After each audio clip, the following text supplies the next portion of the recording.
In this video, we're going to work example problems that involve angles and their relationships, the relationships between angles. Now, we've talked about angles before this section. However, in this section of the textbook, we looked more formally at the meaning of angles. We got the actual official definition of an angle in this section. So, okay. What type of angle has the given measure? So, okay, we learned that you can't have, just like a line segment, the length of a line segment, we're not thinking about the idea of, there's no such thing as a negative line segment length. In the same way, there's no such thing as a negative angle. Now, okay, when we get to trigonometry, and there's in other like in engineering, other advanced subjects, you can have negative velocities, right? One car's traveling in one direction, another car's traveling in another direction.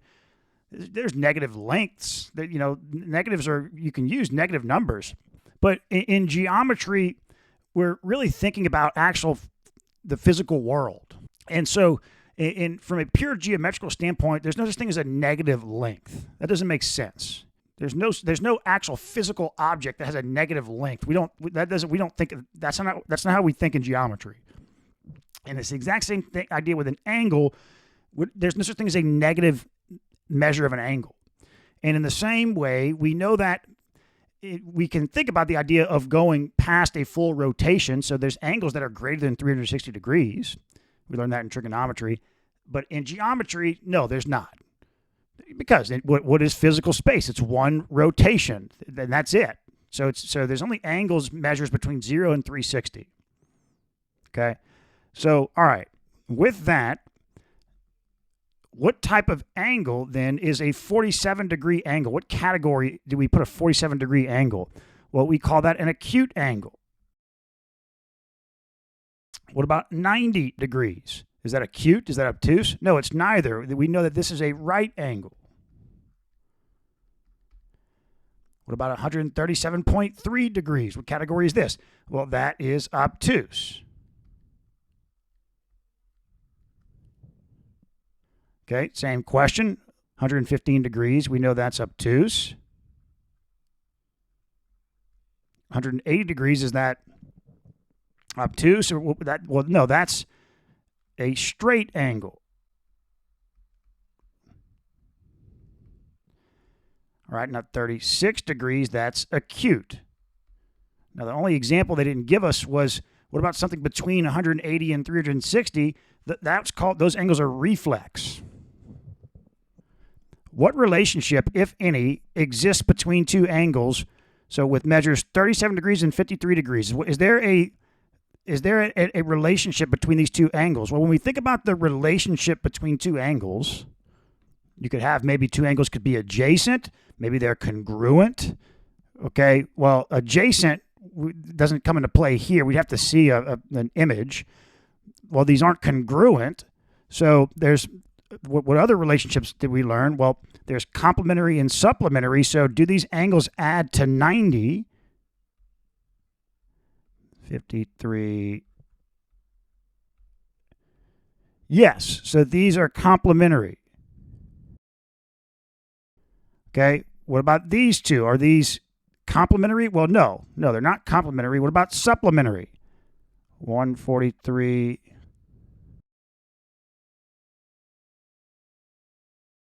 Yes, they're supplementary. They add to 180. Okay, what relationship, if any, exists between two angles? So same type of question with equal measures. Well, those two angles would be congruent. All right, what if two angles have the same vertex and a common side between them?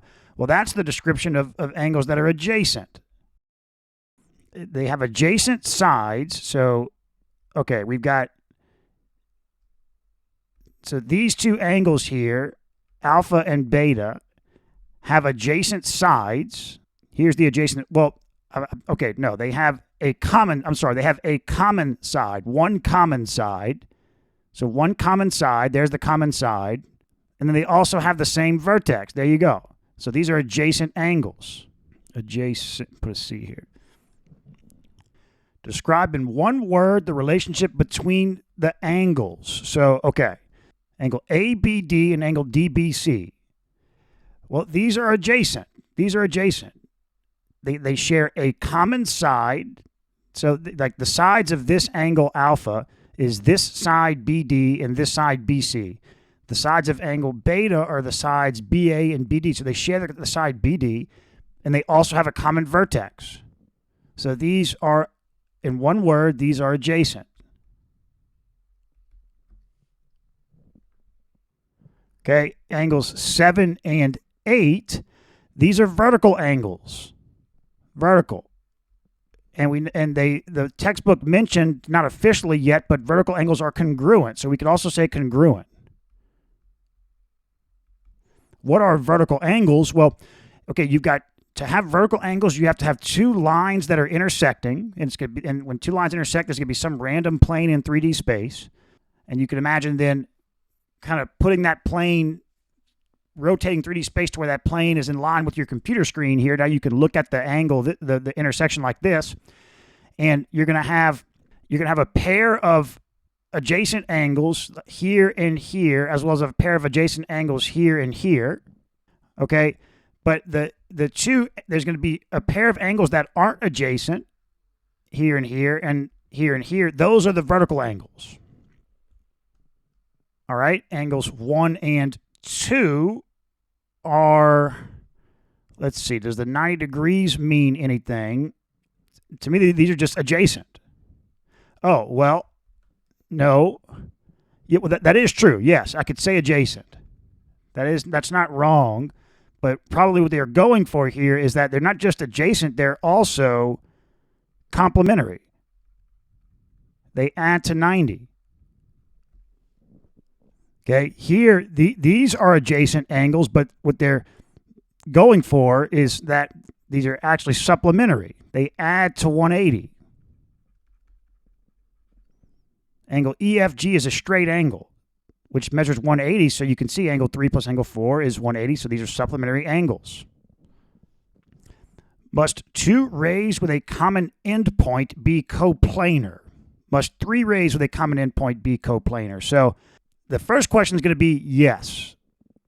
So, well, I'm assuming they're talking about not the same ray. Assuming we're not talking about the same ray, okay, we know any two lines that aren't skew are going to contain a unique plane. We talked about this in other videos. Even two parallel lines will constrain one unique plane, okay? So, but how do we know that these two rays aren't skew? Well, because they say they intersect. If they have a common endpoint, that means they intersect. If we think about them as lines, they intersect. So we know they're not skew. When you have two lines, it's only the case if they're not skew, then they won't constrain a single plane. Two skew lines will constrain 4 planes. Well, no, I don't want to, no. Two skew lines you could pick 4 independent points, unique points with two skew lines. You can pick 3 coplanar points and then a 4th point that's non-coplanar, and that will constrain 4 planes. But you can't contain 2 skew lines within 1 plane. But any other pairs of lines, as long as they're not skew, you can do that. And these are 2 rays that share a common endpoint are not skew. So it's going to make 1 unique plane. Okay, now 3 rays with a common endpoint, must those be coplanar? No, not necessarily. The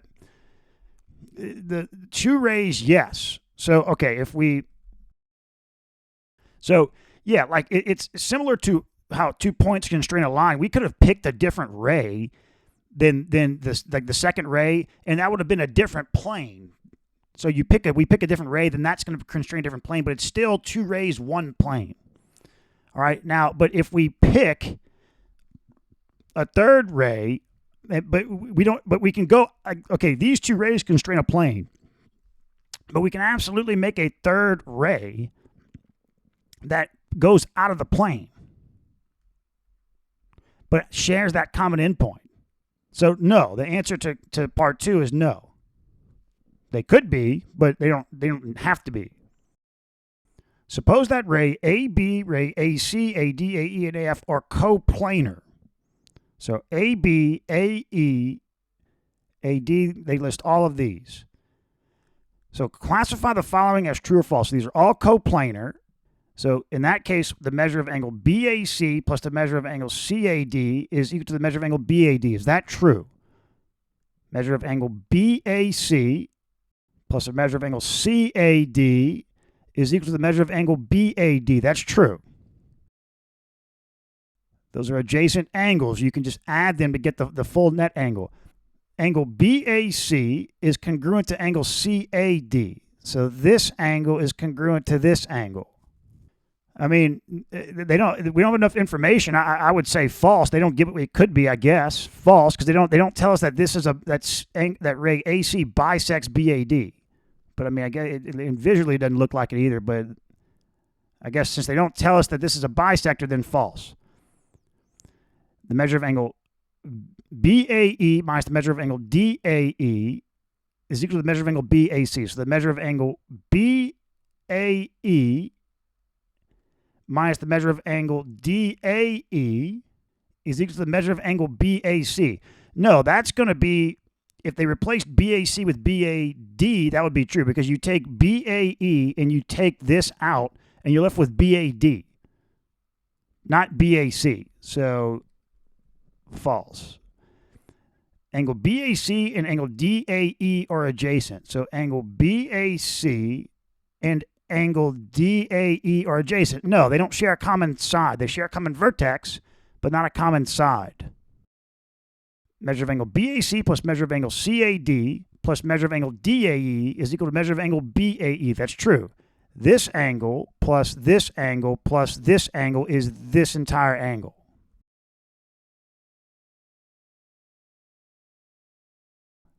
Okay, if the measure of angle RSV is 59 degrees and the measure of angle TSV is 17 degrees, then what's the measure of angle RST? Well, we can see the relationship here. If this is, so yeah, it's going to be the measure of angle RSV is equal to the measure of angle RST plus the measure of angle TSV. So, okay, we've got measure of angle RSV is 59 degrees. Measure of angle RST, we don't know. That's what we're trying to solve for. And TSV is 17 degrees. So, 59, 42. So, measure of angle RST is 42. Okay, so now it's same relation. The measure of angle RSV is equal to the measure of angle RST plus the measure of angle TSV. So just substitute in here. We want to solve for x. So RSV is 4 times x minus 6. RST is 2x minus 10. And TSV is x plus 6. So 4x minus 24 plus x plus 6. Okay. 4x is equal to 2x minus 10 plus 24 is 14. Subtract. Okay. Let's see. 2x plus x, 3x. 14 plus 6 is 20. Subtract 3x from both sides. X is equal to 20. 20 degrees. And so angle RSV then, we can come here to the formula, is 4 times 20 minus 6. 14 times 4. 56. Measure of angle RSV is 56. Okay, so just same idea. Angle RSV, 45, is equal to the measure of angle RST, x over 2, plus the measure of angle TSV. There we go. So now let's just solve for x. We want to multiply by the entire equation by 4. 45 times 4 is going to be 180. Then 2x plus x. So 3x is equal to 180. X is equal to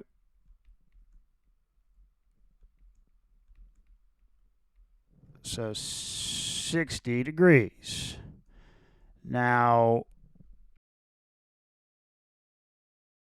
60 divided by 2 is 30 degrees. All right. If line AB and line AC, you have line AB and AC in plane P, then line AD intersects P at point A, but it looks like line, or is it, this line's not in plane P. Yeah, because it's like it's passing underneath. We can't see it. That's the dotted line. Okay. Okay, we also are told that angle CAB is congruent to angle DAC. CAB is congruent to DAC. We'll put two markers like that. And angle DAC is congruent to angle, oh, wait, no. Okay, I see. The CAB is congruent to DAC. So this is like it's coming out of the plane, and this is still kind of in the plane. Hard to see. And then DAC is congruent to DAB. So that's DAC, this is congruent to DAB is this. So, but I don't want to, well, yeah, so it looks like DAC is congruent to, so, okay, you can see if angle CAB is congruent to angle DAC, and then DAC is congruent to DAB, then CAB is congruent to DAB. Is that what they're going for? Like, this angle is congruent to this angle is congruent to this angle. It seems like that's not the case, but it's like an illusion because of the 3D nature of this. And that means the congruence of angles means the measures are equal. Two angles are supplementary. One angle is 24 degrees more than twice the other. Using two variables x and y, find the measure of each angle. All right, so they're saying one angle is x and another is y. And then, so now we want to solve for that two angles, x and y. So, okay, they tell us that these two angles, x and y, are supplementary. Okay, that means x plus y is equal to 180. All right. Now, then it also tells us that one angle is 24 degrees more than twice the other. So one of the angles, and we can just pick, so let's say x is what? Is 24 degrees more than twice the other angle. There we go. So now we can, let's subtract 2y from both sides here. Okay, now we can, to solve these two equations, let's subtract the two equations. So x minus x is 0. Y minus 2y is 3y. 180 minus 24 is 156. So now divide both sides by 3.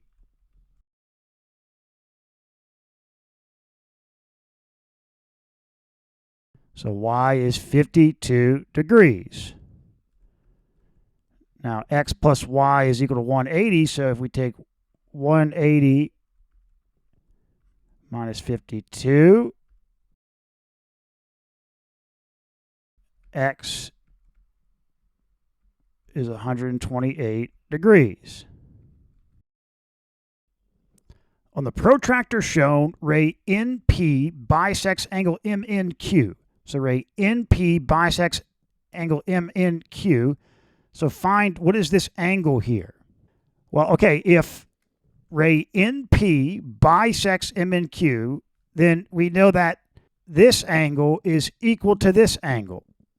Okay, so we can say that, what is this angle here? What is the measure of this angle? Well, okay, we can think about, we can see that 0 is here, and you go up 53, you continue up to 92, you continue up, so x is going to be an obtuse angle. So the measure of this angle is going to be x minus 92. Okay, and that's going to be equal to 92 minus 53. So 92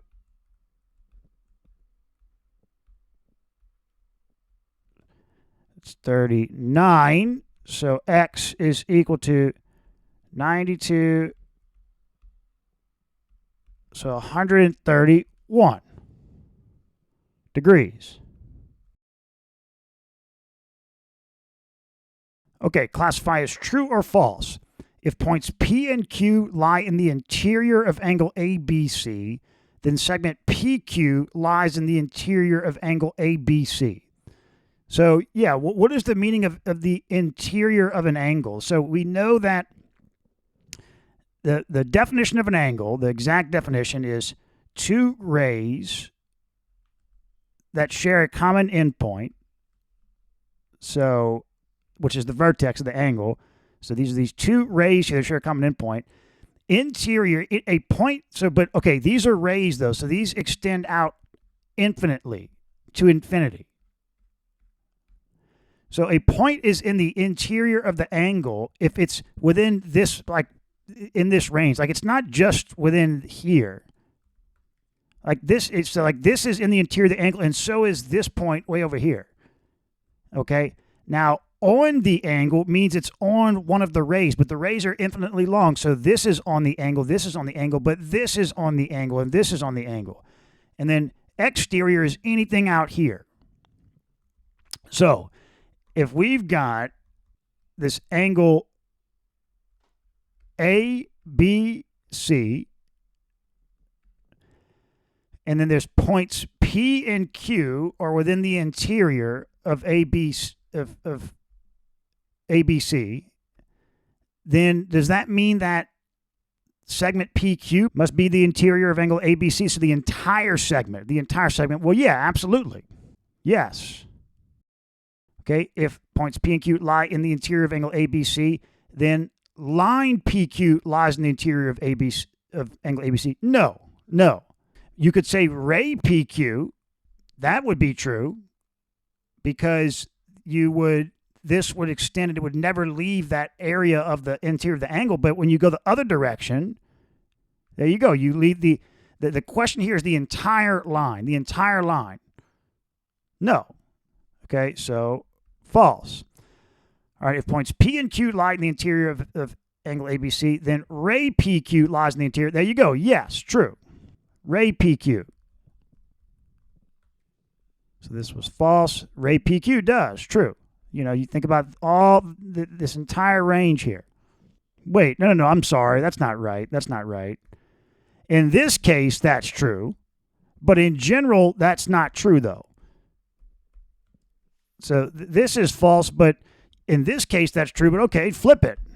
I can make this. Here's ray PQ. And that's false. So, no, in general, that's false. It could. There are some cases, but you can't say this is true in general. Line PQ, there's no scenario that you could make where line PQ would lie fully in the interior of the angle. There's no scenario. With ray PQ, there are certain scenarios, but it's not true in general.